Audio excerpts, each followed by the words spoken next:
আসসালামু আলাইকুম ওয়া রাহমাতুল্লাহ। সম্মানিত বন্ধুরা, আমি একটি লং ভিডিও নিয়ে আপনাদের মাঝে হাজির হয়েছি। বর্তমানে আমি আছি উত্তরা থেকে টঙ্গী কলেজ গেট যে ফ্লাইওভারটি নেমে আসছে এবং যে ফ্লাইওভার সেই ফ্লাইওভারের উপরে এখন আছি।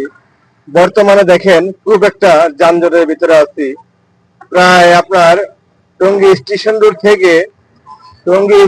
রোড থেকে একবারে কলেজ গেট পর্যন্ত এই যানজটটা। আর এই যানজটের পিছনে মূলত কারণ হলো কলেজ গেট শফিউদ্দিনের এখান দিয়ে পথচারী পারাপার হচ্ছে রাস্তার উপর দিয়ে। সেখানে ফুট ওভারব্রিজ থাকা সত্ত্বেও এই ফুট ওভারব্রিজ চালু করে দেয়নি।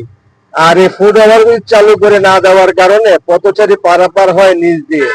আর দ্বিতীয় কথা হলো ফ্লাইওভার থেকে নামার সময় অনেকটা সড়ক খুবই ভাঙা। এই ভাঙা সড়কের জন্য একদিকের গাড়ি আরেক দিকে চেপে আসে, এক লেনে গাড়ি আরেক লেনে চলে আসে। এই কারণে গাড়ি ঠিক মতন যেতেও পারে না। ওই দিক দিয়ে হলো পথচারী পারাপার হয়।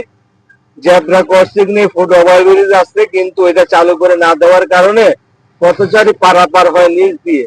আর এখানে বিষয়টা হলো ফুট ওভারব্রিজ থাকা সত্ত্বেও কিন্তু অনেক জায়গায় পথচারী রাস্তার নিচে দিয়ে হেঁটে যায়। যেমন গতকাল রাত্রের একটি মর্মান্তিক দুর্ঘটনার কথা আমি আপনাদের মাঝে তুলে ধরবো। সাইনবোর্ড হারিকেন যে আপনার এই একটা ফ্যাক্টরি আছে, এই ফ্যাক্টরি যখন ছুটি হইলো তখন আসলে অ্যাকচুয়ালি একটা মানুষ যখন সারাদিন কাজ করে তখন অটোমেটিকলি তার মন মেজাজ সব দিক দিয়ে খারাপ থাকে।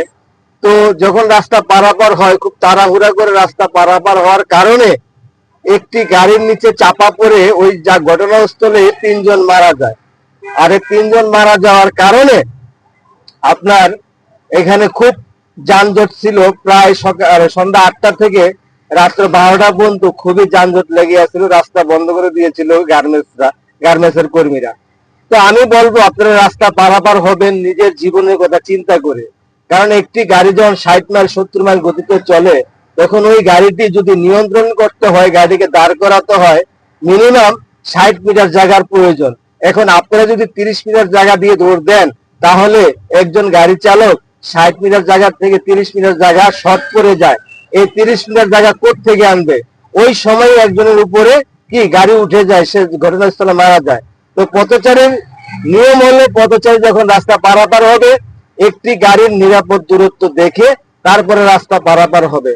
তো ধন্যবাদ, সকলে ভালো থাকবেন, সুস্থ থাকবেন। আমার এই ভিডিওটি যদি ভালো লাগে অবশ্যই লাইক টু কমেন্ট শেয়ার করে দিবেন। ধন্যবাদ। আমি মোহাম্মদ মফিদুল ইসলাম, মোটর ড্রাইভিং ইন্সট্রাক্টর, গণপ্রজাতন্ত্রী বাংলাদেশ সরকার কর্তৃক অনুমোদিত মোটর ড্রাইভিং প্রশিক্ষক। তো সকলে ভালো থাকবেন, সুস্থ থাকবেন। আল্লাহ হাফেজ।